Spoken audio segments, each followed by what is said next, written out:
Hey, what is good? Bringing today a pair of pairs. Black Toe Reimagined release from 2025. Just released a week ago or so. And I've got both these in, one from Foot Locker here and one from Nike, and I'm doing my best to keep them apart so that I can remember. There's the Nike one. And they're both pretty amazing in terms of the quality.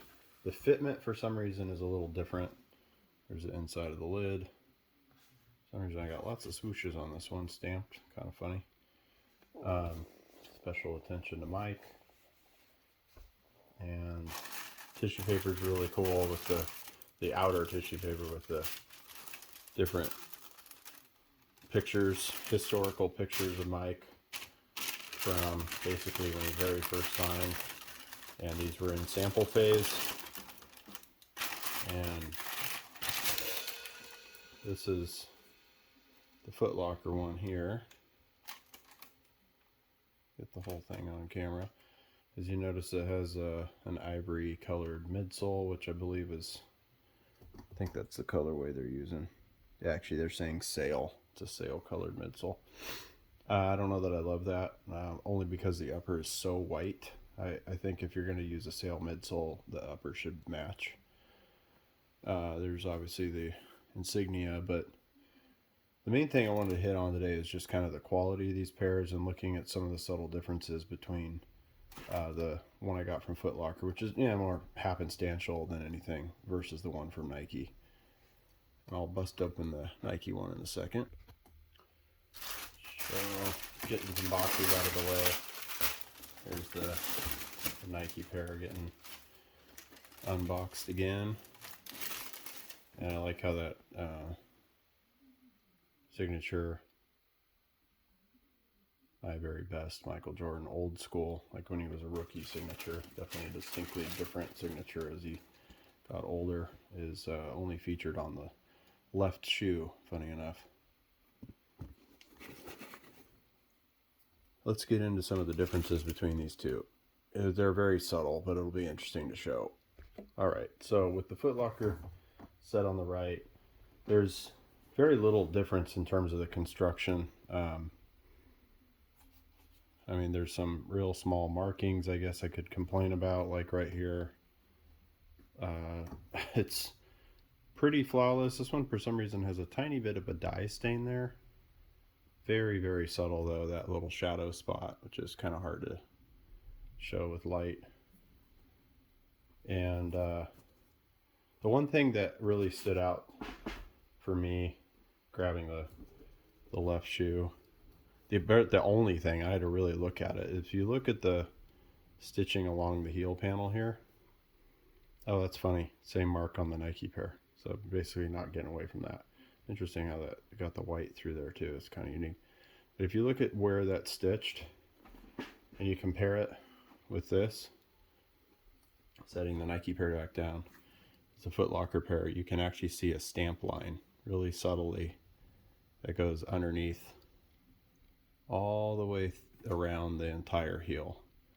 So it's like a textural difference, something to do with a little tool maybe that they pressed it on with glue before stitching it. I'm really not sure. Or the actual stitcher itself, maybe the stitching wheel making that impression. I think this one has it too. I can't remember. Yep, it does. So you have that same stitching wheel line, I'll call it, all the way around. It's a very distinct little imprint. Don't love that.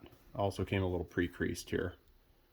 And I don't see that on the Nike pair at all. I don't see it on any of the panels. Little pre-crease there as well, but I don't see that anywhere else.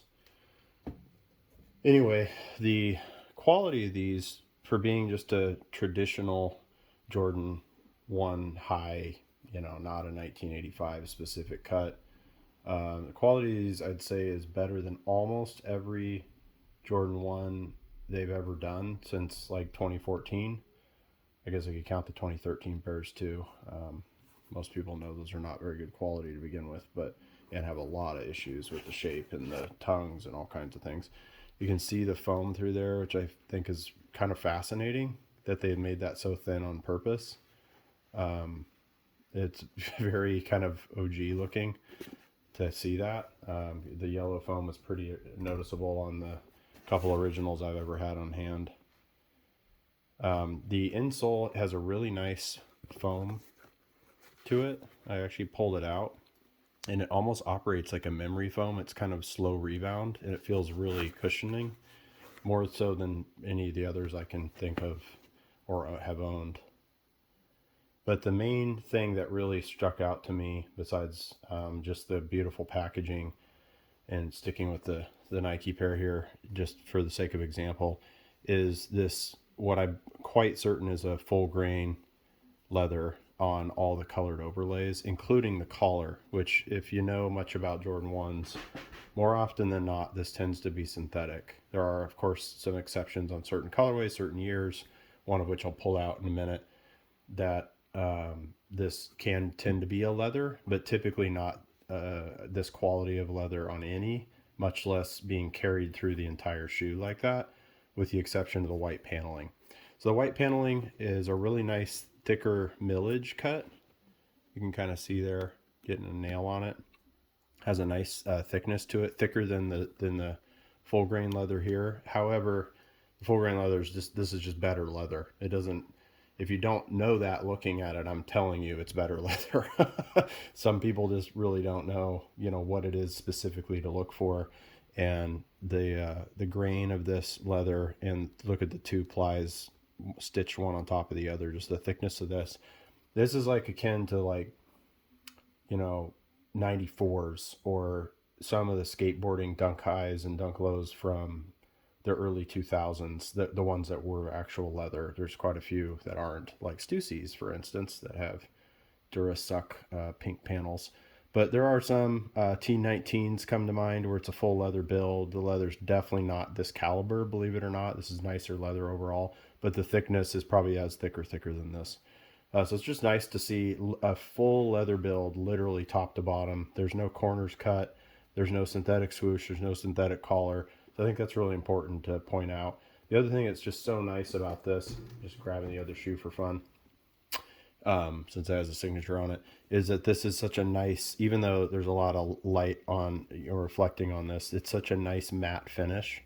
You can even tell the sheen difference with the white. So stark white has more of a painted look to it. This is very much like a dyed, fully like a tanned looking full grain, top notch leather. And I think they really knocked it out of the park with that choice for all the colored overlays.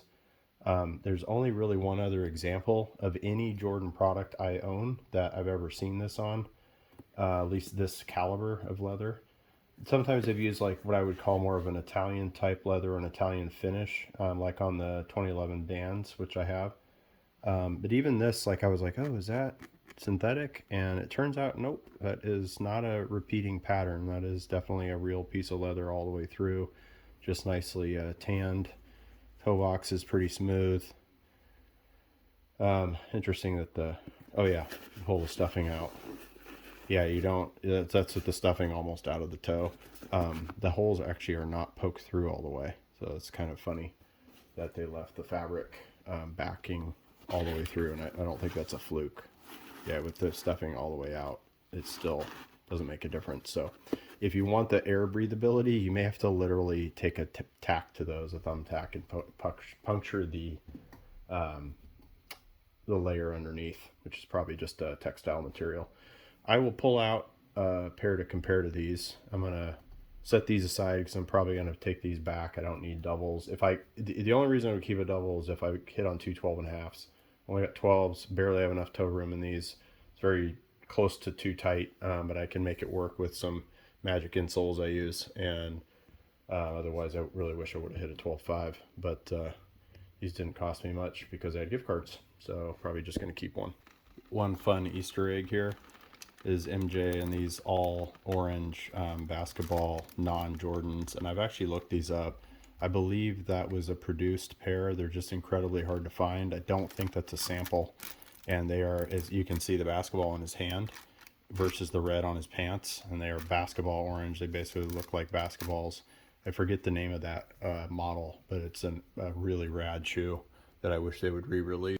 Before I tuck this box away, just the dope picture with the Air Jordan stamping on there. I just really wish they would have had these swooshes. Really large swooshes. This is probably the largest swoosh they've ever had on a Jordan 1 because it was a pre-production sample, and there's just nothing quite like that. So rewinding to the dark powder blues, or obviously infamously called the Carolina 1s. This is from 2015. I've got these, actually pre-bought them, just waited for the drop date and then got shipped to me. And this is a good example of a pair with just really good quality leather through and through. And I would say this white panel here is very akin to what we're finding on this year's Black Toe, except amazingly enough, it's actually a little bit thinner by, I would say, roughly a tenth or two of a millimeter. Not a lot to write home about, but it's nice to see an actual thicker caliber of leather used on these. And it's also a good example of one where the entire shoe is leather. There's no corners cut in terms of just a full leather upper, including the soft plush collar. It's nice to know there's been some positive changes though. The tongue thickness is not as thick of foam. Definitely don't have that like see-through look, which, you know, you could take or leave, but the liner thickness here is probably a little closer to an actual original pair. These are a little overstuffed, but very subtle, very slight. And honestly, it just adds to the comfort when wearing. Doesn't really change the shape all that much. I think you really see pretty much the same back shape to these. There's not really a lot of change going on in the collar height or anything. This is also a 12, just for reference. The toe box, though, is definitely not what we've gotten used to in the more recent years. And these came with some pre-creasing here, and it has to do with the way that the leather is wrapped underneath the last board that goes underneath the shoe before the sole is glued on. And if there's not enough leather going up underneath there, this is my understanding. Take it for what it is, okay? From a shoe building perspective, of which I've never made a pair of kicks, but I do like to study the details. And my understanding is if this leather doesn't wrap underneath with enough centimeters or, you know, a measurement to go deep in to pull it taut, then it creates wrinkling here because it doesn't have enough rigidity to hold the form. And I noticed right away when I pulled these out of the box when they were new, like that's just not a place where you would normally crease a toe, and it happens because of the way they were constructed more than anything. And this is a beautifully rounded, nicely slanted back, not super bullet or arrow tipped, but, you know, nicely slanted back toe that probably uses enough of this full grain leather wrapped underneath to hold that shape. It'll be interesting to see how they break in, but that is a nice improvement. And then the toe